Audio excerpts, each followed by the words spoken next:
e viver o prazer daquele lugar. Mas o homem não entende a grandeza disso. As Escrituras nos ensinam que todos os dias, na viração do dia, 6 horas da tarde, o Senhor vinha de forma pessoal para se relacionar com o homem.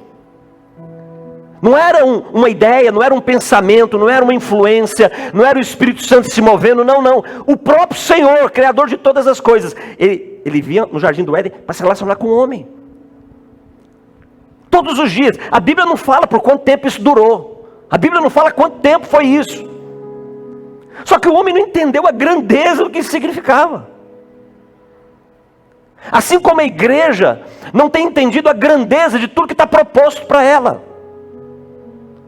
A igreja não tem entendido a grandeza do que é a eternidade, a grandeza do que é o arrebatamento, a grandeza do que é ser galardoado por Deus, a grandeza de ter o Senhor como seu Deus. A igreja não entendeu a grandeza de algumas profecias que vão se cumprir. E quando eu não entendo a grandeza de algumas coisas de Deus, sabe qual é a tendência? É eu errar. E errar feio. É eu não viver de acordo com a grandeza daquilo que me foi proposto.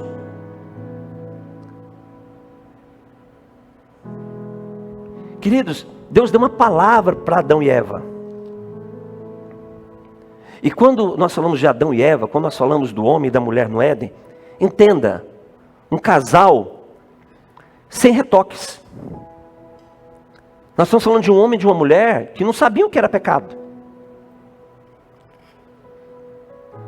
Alguns teólogos, eles conjecturam que Adão e Eva eram eternos, eram imortais. Isso para mim não importa. Eu tenho algumas dúvidas quanto a isso. Não importa. O que importa é que o homem no Éden, ele era perfeito.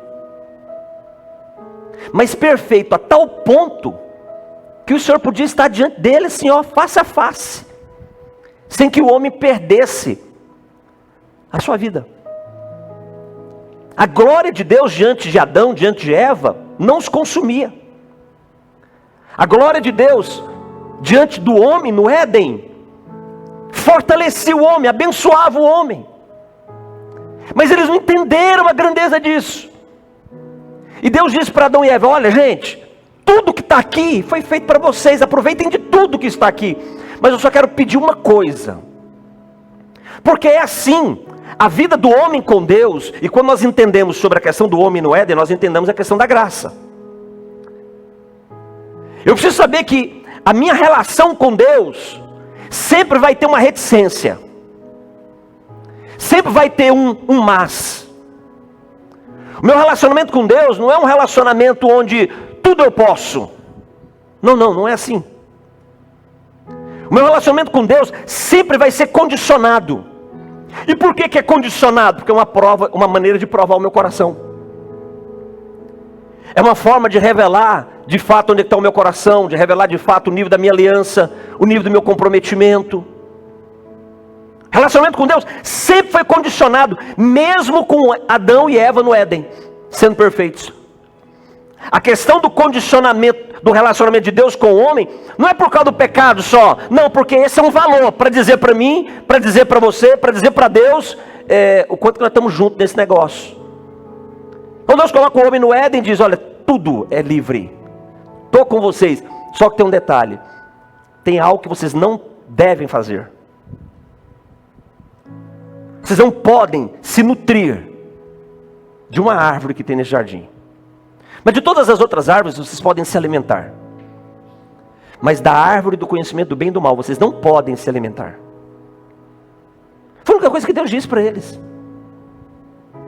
Porque, querido, não tem como você estabelecer relacionamento se você não colocar condições para esse relacionamento. Impossível. Marido e mulher, quando se casam, é condicionado. Você abre uma sociedade, num negócio, condicionado. Então, as condições de Deus para se relacionar conosco não é por causa do pecado, é para definir o coração. E a definição de um coração pode pegar um caminho mau, um caminho ruim, ainda que haja pureza nesse coração. Porque não é a pureza ou a impureza que vai definir se eu vou acertar ou se eu vou errar. Mas eu quanto eu estou decidido a honrar a minha aliança e o meu comprometimento. Então Deus dá essa palavra para Adão, dá essa palavra para Eva, diz: olha, lá não vá lá. Porque lá não é bênção para você. Só que começa a acontecer algumas coisas. Esse Deus poderoso, esse Deus glorioso, esse Senhor criador de todas as coisas, faz o homem, cria o homem à sua imagem, à sua semelhança, sopra sobre esse homem o fôlego da vida, tira algo dele próprio e coloca na vida do homem, constrói, gera, cria um lugar para esse homem, coloca o homem nesse lugar e diz, olha, esse é um lugar para você ter prazer, eu vou estar com você todos os dias, eu só quero te pedir uma coisa, eu só quero que você não faça isso. Mas aí no capítulo 3 nós começamos a ver o que acontece. E a história do Éden é a história da nossa vida todos os dias. Todos os dias. O primeiro versículo do capítulo 3 do livro de Gênesis diz que lá no Éden havia uma serpente. Deixa eu lhe dizer uma coisa, queridos. Nós terminamos semana passada um estudo sobre batalha espiritual, ficamos aí quase 3 meses estudando sobre batalha espiritual. Nós terminamos terça-feira passada falando sobre anjos, demônios e Satanás, de uma forma específica. Não é porque Satanás é Satanás, não é porque Satanás é o traidor, não é porque Satanás é um anjo caído, que ele não compareça diante de Deus. Não, ele comparece diante de Deus. Sabe aquela ideia, nós temos uma ideia meio mística, né? Que aonde tem a luz, se as trevas chegam, né? A luz destrói as trevas, não tem esse negócio? Quer dizer, aqueles filmes de vampiro, né? Não, isso não existe no reino espiritual. Os demônios e Satanás, eles comparecem diante de Deus. Porque o Senhor, Deus Todo-Poderoso, Ele é Senhor sobre tudo e sobre todos, inclusive sobre os demônios e Satanás. Então se você é um homem de Deus ou uma mulher de Deus, não fica com medo dos demônios não. Porque o teu Deus é Senhor sobre esses demônios. Agora, se você tem porta aberta na sua vida, se tem algumas situações que você não resolveu, pecados que você não confessou, aí sim, aí você fica esperto, porque o negócio pode ficar ruim para você. Mas não é por causa dos demônios, pode ficar ruim por causa do juízo de Deus sobre você. Então não é porque Satanás é quem é, os demônios são quem são, que eles não têm acesso a essa dimensão espiritual que Deus também se manifesta. Eles fazem, eles têm acesso. Satanás estava no Éden. Não existe lugar mais separado do profano do que o Éden. O Éden é tão santo, se eu posso dizer assim, mas tão santo, tão puro, tão íntegro, que quando o homem peca, a ordem de Deus foi lançar o homem para fora do Éden e colocar querubins com espadas desembainhadas para guardar a entrada do Éden, para que o homem não voltasse para lá novamente. Então, não se engane, você pode estar vivendo o momento mais importante da sua vida espiritual, você pode estar vivendo o momento mais importante da sua vida de oração, você pode estar extremamente consagrado, extremamente dedicado a Deus, adorando, orando, jejuando, os dons se movendo, até porque os dons, eles são importantes para o exercício do chamado da igreja, mas os dons não me aprovam. Você pode estar vivendo um momento de espiritualidade muito alto, mas isso não significa que você não possa ser enganado. Oi, pastor, então eu estou inseguro. Se você não estiver atento, você vai ser enganado. O versículo 1 de Gênesis 3 diz que a serpente, e a serpente é umas formas de se referir a Satanás. O dragão é uma forma de se referir a Satanás. Diz que o mais sagaz de todos os animais selváticos que o Senhor tinha feito. Então não brinque com a sagacidade. Não brinque com as sutilezas das trevas. Porque até mesmo o homem criado dentro de um ambiente de exclusividade e relacionamento com Deus, ele se permitiu dar ouvido para aquilo que não tem que se dar ouvido. Então o primeiro grande problema do Éden foi o homem ouvir que ele não tinha que ouvir. Você não tem que ouvir ninguém senão ao seu Senhor. No Éden, o homem não tinha que prestar contas a ninguém, senão ao seu Senhor. Mas o início da queda do homem começa a se revelar quando ele ouve. Ele ouve a serpente. E a serpente vai lá e toca justamente na curiosidade, né? Porque Deus havia dito, olha, do fruto do conhecimento do bem e do mal, não, desse fruto você não come. E a sutileza das trevas vem lá para questionar, para instigar a curiosidade. Ah, então quer dizer que Deus disse para vocês não comerem de toda árvore do jardim? Foi isso que Deus disse? Não. Deus disse que nós podemos comer de todos os frutos de todas as árvores, versículo 2. Deus não disse que nós não podemos comer de todos os, não. Ele disse que podemos comer de todos. Versículo 3. Só não podemos comer do fruto da árvore da vida, do conhecimento do bem e do mal. Então, da árvore do conhecimento do bem e do mal, nós não podemos comer.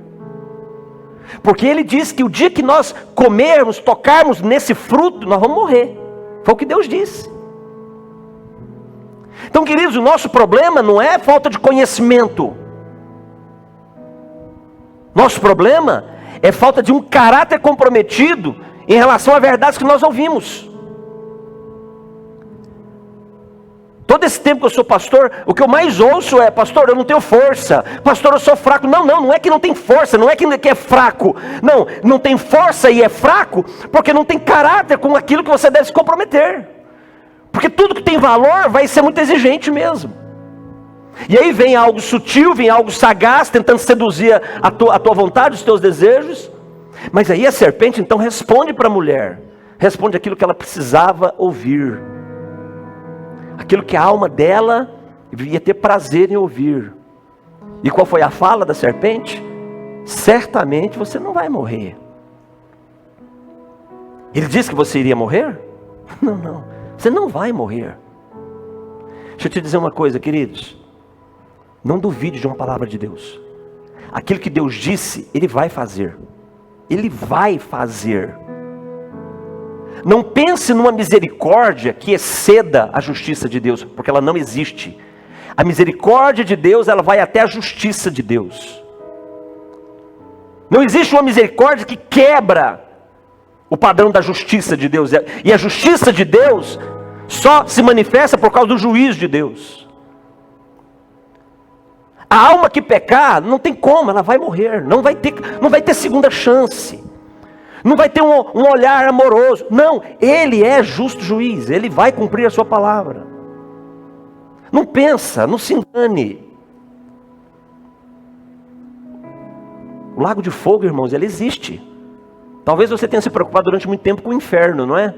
Não se preocupa com o inferno, não, preocupa com o inferno também, preocupa. Mas não preocupa tanto com ele não, preocupa com aquele que será a segunda morte. Porque todos aqueles que o seu nome não estiver escrito no livro da vida, serão lançados no lago de fogo. Ele disse que vai fazer isso. Isso não é uma metáfora.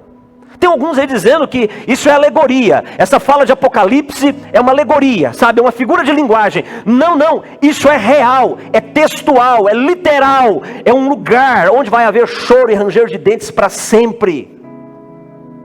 Para sempre. Então não duvide do que Deus fala. Não aceite ser contradito naquilo que Deus fala. A fala de Deus para o homem no Éden foi: não coma desse fruto. Mas a serpente disse: não, pode comer, não vai acontecer nada, você não vai morrer. Porque Deus sabe, na verdade, que o dia que você comer desse fruto que Ele disse para você não comer, você vai ser igual a Ele. Então você vai conhecer tudo como Ele conhece. Você vai saber de tudo como Ele sabe, os teus olhos serão abertos. Versículo de número 5. Cuidado, não contradiga aquilo que Deus diz. Primeiro grande problema do homem é porque ele insiste em contradizer aquilo que Deus diz. O homem insiste em resistir àquilo que Deus diz. E o homem quer colocar agora o que ele sente sobre aquilo que Deus diz. O que eu sinto, o que eu falo, o que eu penso, de nada vale diante daquilo que Deus diz. O versículo 6 diz que quando a mulher então viu a árvore, percebeu que aquela árvore ela era boa de se alimentar. Viu que aquela árvore era agradável aos olhos dela. Era uma árvore desejada para alguém que queria ser sábio. Então ela percebeu que tudo que aquela árvore propunha agradava o coração dela. E ela foi lá e tomou do fruto. E ela foi lá e desafiou uma fala de Deus. Pastor, o que é pecado? Pecado é quando eu desafio uma fala de Deus. O que é pecado é quando você desafia uma vontade de Deus. Pecado é quando você desafia um princípio espiritual. Pecado é quando você quebra, quando você deliberadamente você resiste, você enfrenta um valor espiritual. É isso que é pecado. Pecado não é matar, não é roubar, não é adulterar. Não. Tudo isso são consequências de um enfrentamento, de uma vontade de Deus que eu não deveria enfrentar. O adultério, a mentira, o engano, a inveja, a maledicência, a difamação são frutos de um comportamento ousado de afrontar a vontade de Deus. Fala para mim, qual é o problema de comer um fruto? Qual é o problema de chegar numa árvore e ficar curioso, né? Não, eu vou lá, qual é o problema? De certa forma, talvez nenhum, porque o problema não é necessariamente você tocar no fruto. O problema é você ousar afrontar uma palavra que Deus disse para não ser mexida, tocada, violada. Esse é que é o problema. Esse é que é o problema. E o texto do versículo 6 diz que então a mulher, quando faz isso, deu também para o seu marido, e ele também comeu. Então, percebe como o pecado ele é envolvente? Ele vai, a TV aqui deu tudo maluquice, hoje está tudo maluco, né gente? A TV aqui, não estou vendo nada aqui, ó. Me ajuda no horário aí, Joaquim, quantas horas? Meu relógio está funcionando direito aqui? Oi? 20, tá bom. Então percebe como o pecado ele é dinâmico, como é que ele vai envolvendo as pessoas? Aí a mulher vai lá e leva aquilo para o marido. E o marido vai lá e come também.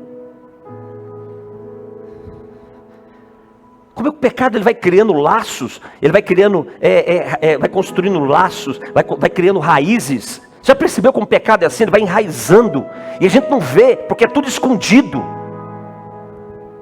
Você já parou para pensar quanta coisa ruim pode estar na sua vida, na nossa vida, irmãos? De anos, enraizado por baixo, está crescendo, e vai para os nossos negócios, vai para os nossos relacionamentos, vai para a nossa vida conjugal, para a nossa vida familiar, para o ambiente da igreja que pertencemos, para o nosso caráter, está enraizado, só que está tudo encoberto, está tudo escondido, por fora parece que está tudo certo, mas as raízes, elas já se estenderam, e as coisas vão crescendo, elas vão avançando, vão comprometendo. E no final, tem uma oração que sai da boca desses homens e dessas mulheres, que Deus simplesmente escolheu não ouvir essas orações. E por que ele escolheu? Porque por debaixo dessa terra, porque debaixo dessa raiz, só tem iniquidade. O que é iniquidade? É a consciência de uma prática recorrente do pecado. Você peca de forma recorrente e sabe que está pecando. Então aí não é agora mais pecar. Agora é viver em pecado. A iniquidade faz parte da vida de quem vive em pecado.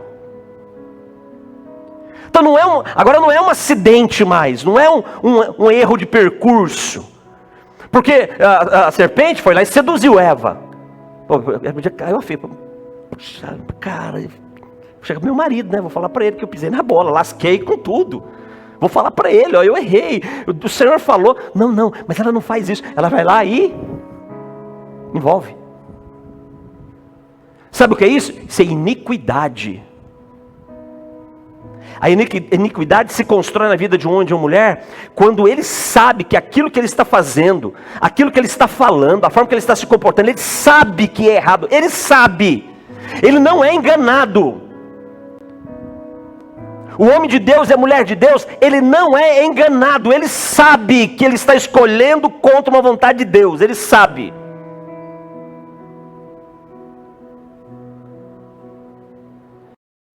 Queridos, as nossas adorações, os nossos dons não vão nos justificar naquele grande dia.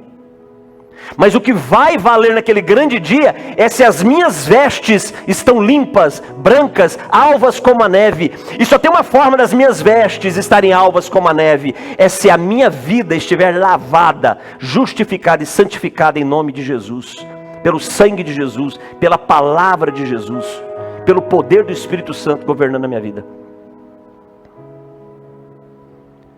Está na hora de colocar um ponto final. Sabe, o problema é que o homem não põe um ponto final no seu pecado. Ele não põe um ponto final. É como Eva, é sedutor, é agradável, é boa de comer, me satisfaz os olhos, é desejada por mim, então eu vou levar isso adiante.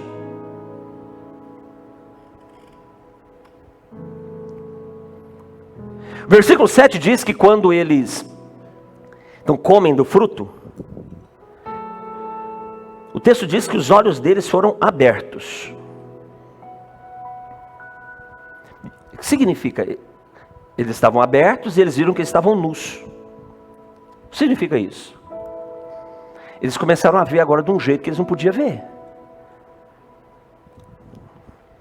Agora tinha malícia.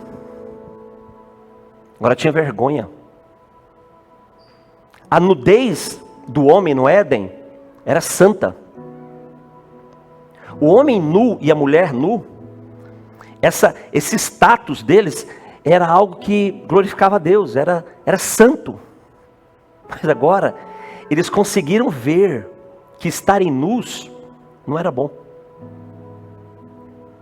Não, eu tenho que esconder. Sabe quando o engano nasce? Quando eu decido esconder. Sabe quando o engano conjugal nasce? Quando o marido decide esconder da esposa. Quando a mulher decide esconder do marido. Um casamento não mergulha no adultério do dia para a noite. Não, ele tem as suas fases. O engano conjugal que constrói, que forma o adultério, começa quando esconde. Não, eu vou esconder. Não, essa mensagem aqui minha esposa não pode ver, vou apagar. Entendeu? Não, quer saber? Não, eu vou criar. Não, eu vou migrar, não vou mais. Eu vou pro Telegram agora, porque minha esposa, o WhatsApp, ela tem a senha. Você quer esconder. O homem decidiu esconder. O versículo de número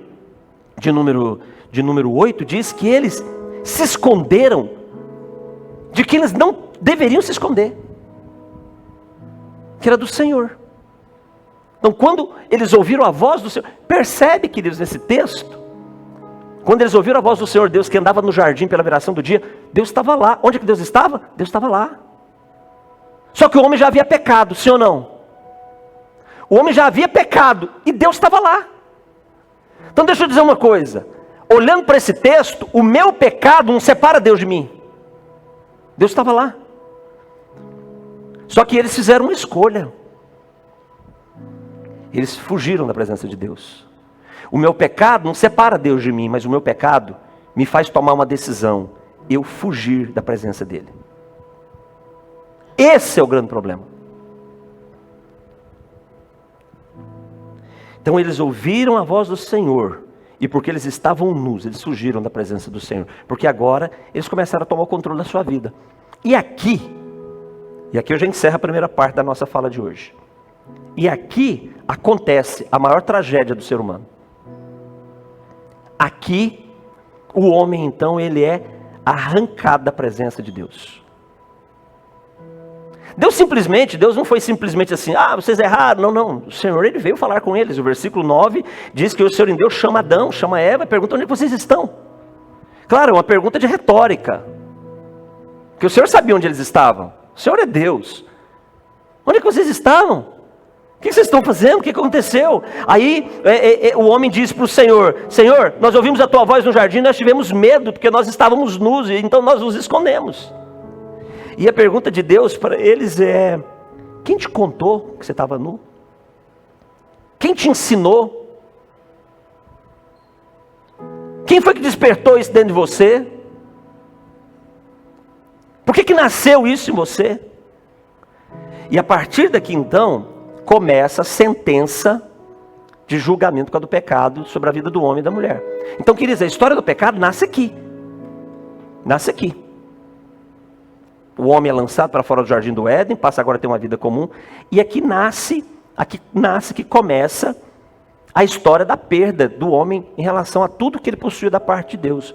Só que no versículo de número 14, de número 15, Deus deixa uma promessa para nós. Lembra que nós falamos no início? Deus está no controle de tudo. Então nós não temos um Deus que não sabe o que vai acontecer. Não, Ele sabe de tudo que vai acontecer. Sabe por quê? Porque Ele já escreveu o final da história. O meu Deus e o teu Deus escreveu o final da história. Então Ele sabe tudo que vai acontecer. Ele está no controle de todas as coisas.